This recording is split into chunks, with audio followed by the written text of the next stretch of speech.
اعوذ باللہ من الشیطان۔ نبی اکرم صلی اللہ علیہ وآلہ وسلم کی ایک حدیث مبارک ہے جس میں فرمایا کہ انسان کے پاس اگر دو سونے کی وادیاں ہوں تو وہ تیسرے کی خواہش کرے گا، اور انسان کی خواہش کو مٹی کے سوا کچھ نہیں بڑھ سکتی۔ مفہوم ہے حدیث کا اس میں۔ اب ہم اسی خواہش سے، جو حدیث کے مطابق بھی اور ہمارے مشاہدے کے مطابق بھی ان لمیٹڈ ہے، اس سے چھٹکارا حاصل کرنے کے لیے سیشنز کر رہے ہیں اور برین اسٹارمنگ کرنے کی کوشش کریں کہ اس خواہش کو ختم کیسے کیا جائے۔ یہاں پہ میں یہ بات بھی ریپیٹ کرتا چلوں پہلے سیشنز کی طرح کہ ہم نے اس خواہشات کو ختم نہیں کرنا۔ ہم پرائمری اسٹوڈنٹس ہیں ابھی، تو ابھی ہم نے انیشلی ان خواہشات کو لمٹائز کرنا ہے، اور اسی لمیٹیشنز اور جو ایک مارک ہے، لائک باؤنڈریز جو ہیں، ان کو کس طرح اچیو کرنا ہے، اس کے لیے ہم ٹولز ڈسکس کر رہے ہیں۔ ہم نے 2-3 ٹولز آلریڈی ڈسکس کر لی ہیں، آج ہم ایک اور ٹول دیکھتے ہیں۔ لیکن ہمارا جو پرپز ہے ٹول کا، میں 1 سیکنڈ بتاتا چلوں کہ تزکیہ نفس، یعنی کہ خواہش سے آزادی، اور خواہش سے آزادی بھی جو ہے وہ اس کو لمیٹیشنز دے کے ہے۔ سرے سے ہم نے خواہش ختم نہیں کرتے ہیں، وہ اب نارملٹی میں چلی جائے گی۔ تو ایک درجہ جو ہے وہ آتا ہے، لیکن وہ اللہ کی عطا سے ہے، اور بہت عظیم درجہ ہے وہ کہ انسان کے نفس میں ہر طرح کی خواہشیں ختم ہو جائے۔ لیکن انیشلی ہم نے باؤنڈریز دینی ہے اپنی خواہش کو۔ قرآن میں اللہ تعالیٰ نے بیان بھی فرمایا ہوا ہے انسان کا مزاج حل میں مزید، ہاں انسان خواہش کرتا ہے نا کہ کچھ ہے مزید۔ تو ہمارا جو ٹول ہے نیکسٹ، وہ قرآن کی اسی تزکیے کی آیت سے ہی نکلا ہے، جو 3 جگہ پہ اللہ تعالیٰ نے سیم طرح کی ملتی جلتی آیت ریپیٹ فرمائی ہے۔ فرمایا کہ یعلم الکتاب یتلو علیہم آیاتنا ویزکیہم ویعلم الکتاب والحکمہ۔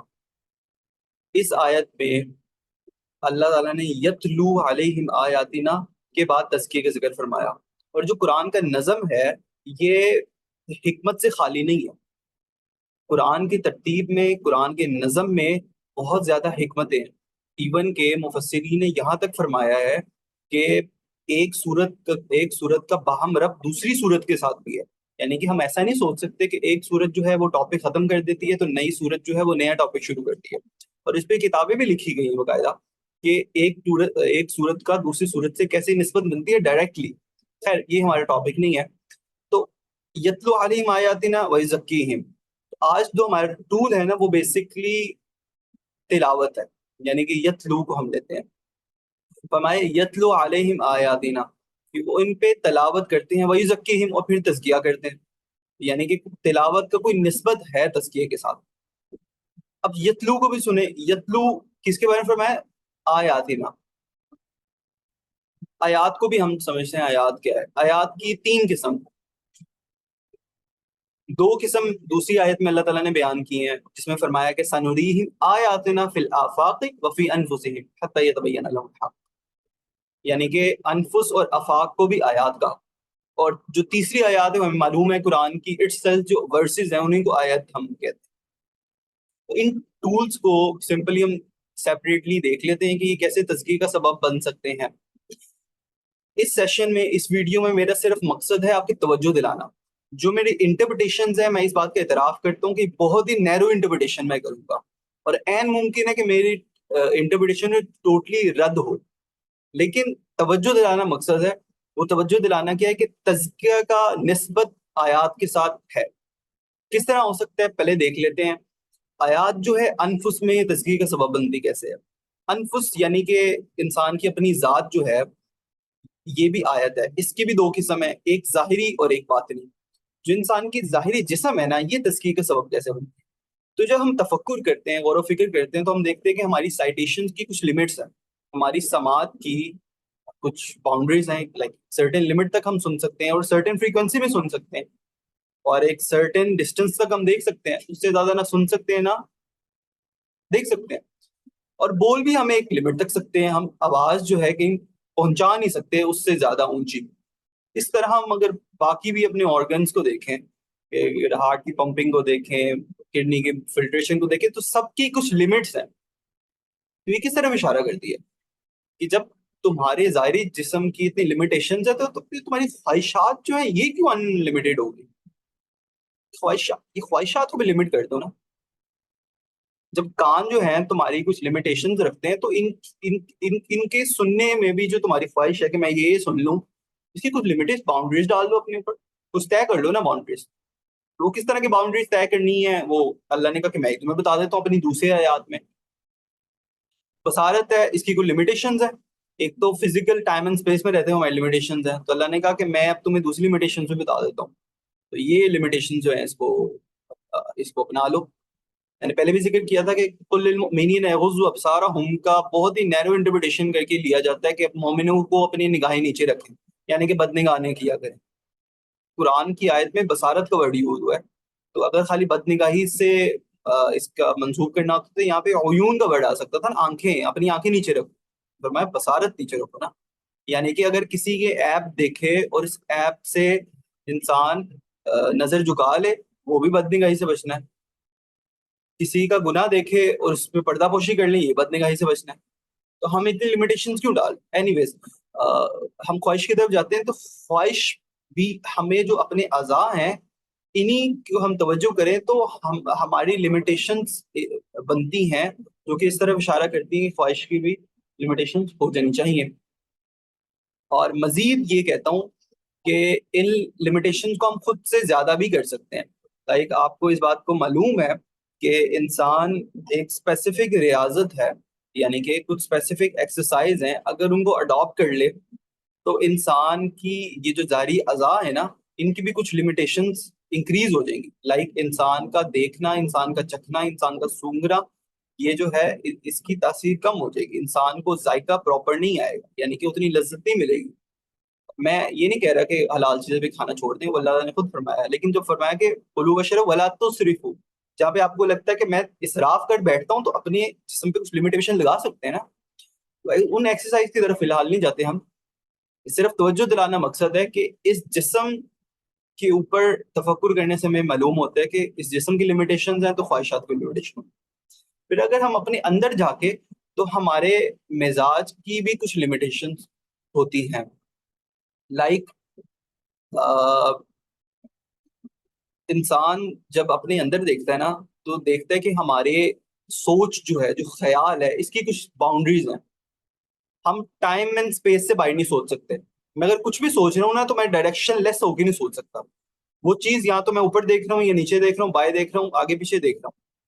اگر میں کچھ لمحے کے لیے تصور کروں کہ نہ ٹائم ہے نہ اسپیس، تو جیسے ٹی وی پہ نہیں آ جاتے لائنز اس طرح کی بلیک کلر کی، اس طرح کی لائنز میرے دماغ میں آ جائیں گی، مطلب میرا دماغ سوچنا ہی چھوڑ دے گا. تو میرے خیال کی بھی کچھ لمیٹیشن ہے. جب خیال کی لمیٹیشن ہے تو خواہشات کی لمیٹیشن کیوں اتنی زیادہ ان لمیٹیڈ ہے؟ مطلب دیکھیں نا ہمارا اندر کا مزاج بھی کیسا ہے. محبت کرنی ہے تو انتہا کی محبت، کوئی لمٹ ہی نہیں، بس محبت محبت پہ محبت، محبت، نفرت نفرت پہ نفرت، نفرت در نفرت، نفرت در نفرت، انکریز ہی کرتے جائیں، انکریز ہی کرتے جائیں. کیا ہم اس کو لمٹائز نہیں کر سکتے؟ جب ہمارا باطن بھی، لائک ہمارے ایموشنز بھی تو لمٹ سکتے ہیں نا. ہمیں جب غصہ آتا ہے ہمیں نظر آتا ہے کہ ایک وقت تک آتا ہے، اس کے بعد ختم ہو جاتا ہے، یعنی کہ ہمارے باطن کی کچھ لمٹس ہیں. تو ہم اپنی خواہش کی لمٹس کیوں نہیں بنا سکتے؟ اسی طرح دوسری آیات پہ غور کریں، ہم نے انفس پہ غور کر لیا. جب ہم غور کرتے ہیں آیات فی الافاق، سنریہم آیاتنا فی الافاق، افاق یعنی کہ اس جب کائنات پہ غور کیا جاتا ہے تو وہاں پہ بھی ہمیں اس بات کی دعوت ملتی ہے کہ تم اپنی خواہشات کو لمٹ کر دو. اب دیکھیں نا خواہشات کہاں تک ان لمیٹڈ رکھنی ہے؟ چاند تک تو پہنچ گئے ہیں، اتنی ٹیکنالوجی تو کر لی ہے. وہ نیورو لنک کے ایکسپیریمنٹ بھی ٹیسلا کر رہی ہے، وہ دماغ میں چپ ڈال رہے ہیں، جو سوچیں گے وہ ہونا شروع ہو جائے گا. اور کیا چاہیے؟ یہ تو صفت ہم نے کوئی جنت سی سوچی تھی کہ جنت میں سوچیں گے وہ مل جائے گا، اور یہ 25th سینچری میں، سوری 20th سینچری میں، 21st سینچری میں بھی یہ کام ہو رہا ہے. دماغ میں چپ ڈال رہی ہے نیورو لنک، جو سوچیں گے وہ روبوٹس آپ کے لیے پیش کر دیں گے. یہ میرا آقا الادین کا چراغ آ گیا ہاتھ میں. لیکن ابھی بھی نہیں رکا انسان کہتا نہیں میں نے اور بھی اچیو کرنا ہے. دیکھیں میں ترقی سے نہیں روک رہا، میں یہ بات نہیں کر رہا کہ ہم نے سائنٹیفک جو ترقی ہے اس کو ختم کر، میں اندر کی خواہش کی بات کر رہا ہوں نا. جو ہماری خواہشات ذات کے لیے ہے نا، اپنی ذات کے لیے خواہش ہے کہ میں کس طرح اپنے نفس کی تسکین کر لوں. اور نفس کی تسکین کیسے کیسے ہوتی ہے، خواہشات کی کون سی ڈیزائر ہے، ہم تیسری چوتھی ویڈیو میں آلریڈی ڈسکس کر لیا تھا کہ قرآن نے ہی خواہشات کی 6 قسمیں بیان کی ہیں، ہجومات 7. اس کو دیکھ بھی سکتے ہیں اگر کسی نے دیکھا نہیں ہے تو. میں ان خواہشات کی بات کر رہا ہوں کہ اگر من النساء والبنین والقناطر المقنطرة من الذهب والفضة والخيل المسومة والأنعام والحرث. یہ جو خواہشات ہیں، اگر ان خواہشات کو اچیو کرنے کے لیے ترقی ہو رہی ہے تو ایسی ترقی نہیں چاہیے. لیکن اگر یہ ترقی کی جا رہی ہے جنرلی آسانی پیدا کرنے کے لیے تو ایسی چل رہی ہے، اپریشیبل ہے. لیکن ان جنرل کیا ہوتا ہے، ہماری ترقی تو جس نے بھی انوینشن کی جس پرپس کے لیے کی، ہم اس کو استعمال کیسے کرتے ہیں؟ استعمال تو ہم خواہشات کی تسکین کے لیے کر رہے ہوتے ہیں نا. تو ونس اگین میری برادرانہ التجا ہے، کچھ لمیٹیشنز لگا دیں، پر خدارہ کچھ لمیٹیشنز ہو دیں. پہلے اپنی خواہشات کو انلسٹ کریں کہ میری یہ خواہش ہے، یہ خواہش ہے، یہ خواہش ہے، یہ خواہش سے مراد میں نیگیٹو خواہش کی بات کروں، پازیٹیو نہیں. پھر اس کو لمیٹائز کر لیں کہ میں 2 کش لگاؤں گا، 4 نہیں لگاؤں گا. لمٹس کریں، کسی سرٹن لیول تک تو لمٹ کر لینا اس کو کہ میں اس سے تجاوز نہیں کروں گا. لمٹ کی بھی کیا انتہا ہے کہ جنہوں نے خواہشات کی پیروی کرنی شروع کی وہ اس انتہا پہ پہنچے کہ علمان بالحفیظ میں ویڈیو میں بیان بھی نہیں کر سکتا وہ بات.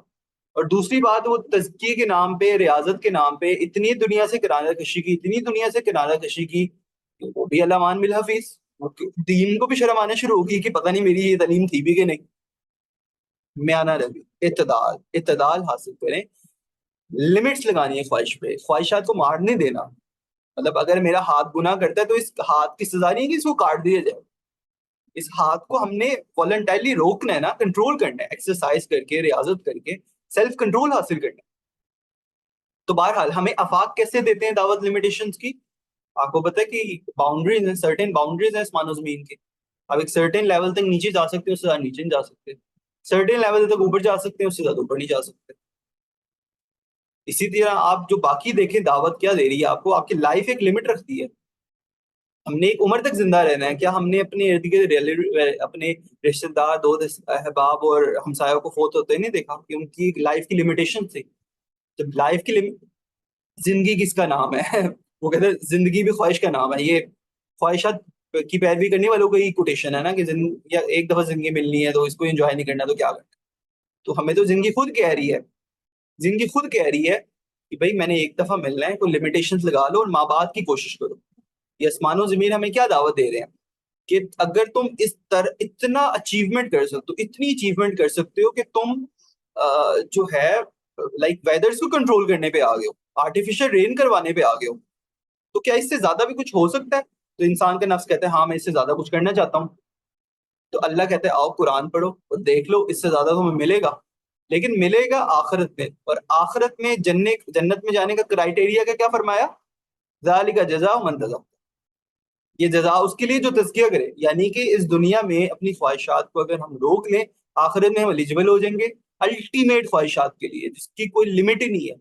اور جنت کے بارے میں تو یہ تو صرف مثالن سمجھایا تھا نا کہ جو ہم سوچیں گے وہ ہو جائے گا، جو آج کل ریئلٹی میں بھی کچھ سملرلی ہو رہا ہے. لیکن یہ بھی ساتھ فرمایا کہ نہ تو کبھی کسی نے دیکھے، نہ کبھی کسی ذہن سے وہ خیال گزرا ہے. یعنی کہ جنت میں وہ کچھ ہوگا جس کو ہم تصور بھی نہیں کر سکتے. تو اس خواہش کی طرف ہم بھاگیں، اور جب ہم اس خواہش کی طرف بھاگیں گے نا تو یہ دنیا کی خواہشات ہمیں بڑی حقیر لگیں گی، بڑی حقیر جانیں گے ہم ان کو. اور ایک اور بات بھی بتاؤں، مفسرین نے یہ بات بھی لکھی ہے کہ اللہ تعالیٰ نے اس دنیا میں خواہشات رکھی اس لیے تاکہ ہم ریلیٹ کر سکیں جنت کی خواہشات کو. یعنی کہ جب ہم کھانا کھائیں تو کھانے کی لذت میں ہمیں یہ معلوم ہو کہ اگر اس کی اتنی لذت تو جنت کا معاملہ کیا ہوگا، جنت میں جو خوراک ملے گی وہ کس حد درجے تک لذیذ ہوگی. جب انسان یہ ریلیٹ کرے گا تو جنت کے لیے کوشش کرے گا. جب کوشش کرے گا تو وہ اس کو معلوم ہوگا تزکیے کے بغیر جنت پاسبل نہیں، تو وہ اپنی تزکیے کی طرف جو ہے وہ کوشش کرے گا. تیسری بات کہہ کے بات مکمل کرتا ہوں. یتلو علیہم آیاتنا ویزکیہم سے ہم نے بات شروع کی کہ تزکیے سے ریلیٹڈ ہے. قرآن کی ہی آیت میں بتایا گیا ہے کہ آیات بھی تزکیہ کرتی ہیں. آیات کی 3 قسم، انفس میں، آفاق میں اور قرآن کی آیات. انفس کیسے تزکیے کا باعث بنتا ہے، آفاق کی آیات کیسے تزکیے کا باعث بنتی ہے. اب قرآن کی آیات کو دیکھ لیں، قرآن کی آیات کیسے تزکیے کا باعث بنتی ہے. بہت سمپل ہے. جنت ابھی میں نے بیان کر دی کس طرح خواہشات تزکیہ نفس کا باعث بنتی ہے. جہنم کی جو چیزیں بیان ہوئی ہیں، کیا ہم اگر اس کو ایک دفعہ پڑھ لیں غور و فکر سے اور صحیح طرح امیجن کر کے، ابھی میں قلب کے اوپر طاری کرنے کی بات بھی نہیں کی، رکت طاری بھی کرنے کی بات نہیں کی اپنے اوپر، صرف ایک انٹلیکچولی اس کو امیجن کرنے کی کوشش کریں. کیا ہم اگلے 10 منٹ تک گناہ کر سکیں؟ زیادہ نہیں، لمبا دعویٰ نہیں کرتا. کیا ہم پڑھنے کے 10 منٹ بعد تک گناہ کر سکیں گے؟ جواب آئے گا نہیں کر سکیں گے. تو قرآن کی تلاوت پھر کیوں چھوڑ دی؟ قرآن کو 40ویں کل جمعراتیں بخشوانے یہاں تک کیوں محدود کر لیا کہ اللہ نے اس لیے قرآن نازل کیا تھا کہ دوسروں کے درجات بلند کیے جائیں. تلاوت کی اور کمپٹیشنز کی کس کی آواز زیادہ سریلی ہے یہ دیکھنے کے لیے، دیٹس آل. یہ جمعے کو اسٹیٹس لگانے کے لیے، اس لیے قرآن نازل ہوا. تزکیے کا باعث اور قرآن کیسے بنتے ہیں؟ آپ کو پتہ ہے قرآن میں اللہ تعالیٰ نے واقعات بنوایا فرمائے، یہاں تک کہ قرآن کے بارے میں یہ کہتے ہیں شروع کر دیا کہ اساطیر الاولین، مطلب جو منافقین تھے کہتے ہیں یہ تو کہانی ہے نا، کہانی ہے. خیر، یہ کہانیوں میں کیا ہے؟ سبق ہے تزکیے کا اور کس چیز کا. جتنے انبیاء کی قصے اٹھا کے دیکھ لیں، جتنے انبیاء کے قصے اٹھا کے دیکھ لیں، تزکیے کا سبب بنتے ہیں. آپ کو پتہ چلتا ہے کہ مشکلات کو جھیلنے کے سمجھے وہ تو عادی تھے نا، ان کا تو کام سمجھو، ان کو کوئی دوسرا کام ہی نہیں تھا سر مشکلات جھیلنے کے علاوہ. صبر صبر صبر، انکنڈیشنل صبر، انلمیٹڈ صبر. صبر کس چیز پہ؟ خواہشات. تزکیہ کے بغیر کیسے صبر ہو سکتا ہے؟ تزکیہ تو ایک سیڑھی ہے نا صبر کی. تزکیہ تو انسان سبب بنتا ہے صبر کا. تو جب ہم خواہش ہمیں کوئی آ رہی ہو، فار ایگزامپل بنین کی خواہش ہے بیٹوں کی، تو کیا ہم حضرت یعقوب علیہ السلام کو یاد نہیں کر سکتے؟ حضرت ابراہیم علیہ السلام کو یاد نہیں کر سکتے؟ جب ہمیں نساء کی خواہش ہے کہ ہمیں یوسف علیہ السلام کو یاد نہیں کر سکتے؟ کیا حابیل اور قابیل کا واقعہ یاد نہیں کر سکتے جو قرآن نے ہی بیان کیا؟ جب ہمیں بڑی بڑی جائیداد یاد آئیں تو حضرت سلیمان علیہ السلام کو یاد نہیں کر سکتے؟ نبی اکرم صلی اللہ علیہ وآلہ وسلم کے کاٹے ہوئے فاقے جو ہیں ان کو یاد نہیں کر سکتے؟ تو یہ قرآن میں موجود جو آیات ہیں یہ اٹ سیلف تزکیے کی سبب بنتی ہیں. یہ میں انٹلیکچولی بیان کر رہا ہوں، صرف میں پھر بیان کرتا ہوں کہ میں بہت نیرو انٹرپریٹیشن کر رہا ہوں. آیات کی کتنی قسمیں قرآن میں ساری بیان نہیں کرتا، ورنہ یہ تو ایک اٹ سیلف ایک لمبا ٹاپک ہے. تیسری قسم آپ کو پتہ ہے اللہ تعالیٰ کی وحدانیت توحید بھی بیان کی گئی ہے. اور توحید جو ہے نا اللہ تعالیٰ کی، یہ سب سے strongest, I think so for in my opinion, یہ سب سے اسٹرانگسٹ ایک ٹول ہو سکتا ہے ود ان آیات انسان کے تزکیے کے سبب کا. کس طرح؟ جو توحید کا صحیح ماننے والا ہے نا، اس کو اللہ کے جلوے کے علاوہ کچھ نظر ہی نہیں آتا. اس کو جب نظر آئے گا اللہ آئے گا. کیا یہ میں کہہ رہا ہوں؟ نہیں، حدیث جبریل کہہ رہی ہے نا، عبادت ایسے کرو جیسے اللہ کو دیکھ رہے، تو کم سے کم اللہ تمہیں دیکھ رہا ہے. یہ کیا؟ یہ توحید ہی ایکسٹریم ہے نا، درجہ احسان. یہ توحید کا ایکسٹریم درجہ ہے. قرآن کے دعوت دیتا ہے. مجھے بتائیں کون سی ایسی آیت ہے یا کون سی ہر 3-4 آیتوں کے بعد کوئی ایسی آیت ہے جس میں توحید کی دعوت نہ ہو؟ توحید کے بغیر تو معاملہ ختم ہی نہیں ہوتا. ان اللہ علیم خبیر، ان اللہ علیم بذات الصدور، ان اللہ علی کل شیء قدیر. ہر آیت کے بعد اللہ تعالیٰ اپنی صفت بیان کر رہا ہے، صفت بیان فرما رہا ہے، صفت بیان فرما رہا ہے. اگر اللہ کی صفات پہ ہم اٹ سیلف غور کرنا شروع کر دیں، جس کو ہم کہتے ہیں تقویٰ حاصل کرنا ہے، ہم اللہ کو علیم مان لیں، سلیم مان لیں، بصیر مان لیں، تو تزکیے کا سبب ہے. خواہشات کو لمٹ کر سکتے ہیں ہم اس آیات کے تھرو. تو میری بہت زیادہ مؤدبانہ گزارش ہے کہ قرآن کو معمول بنائے، انفس اور افاق پہ تفکر بھی کریں، لیکن اس سے بڑھ کے یتیم، یہ جو یتیم ہے نا، ہم نے یتیم کر دیا نا اس کو. اب مجھے بتائیں کون سنتا ہے اس کی زبان، کون سمجھتا ہے قرآن کی؟ کتنے مسلمان ہیں؟ 2-2.5 ارب مسلمانوں میں کتنے لوگ قرآن کی زبان سمجھتے ہیں؟ مجھے بات بتا دو. اٹ صرف عرب بھی جو ہیں آپ کو پتہ ہے وہ عامیہ جانتے ہیں نا، فصاحت تو نہیں جانتے. جو پڑھے لکھے عرب بھی ہیں، کیا وہ فصاحت البلاغت جانتے؟ قرآن جانتے بھی ہوں تو قرآن پڑھنا مقصد ہے نا پرائمریلی. تو ہم نے یتیموں والا سلوک ہے، یتیموں والا اس قرآن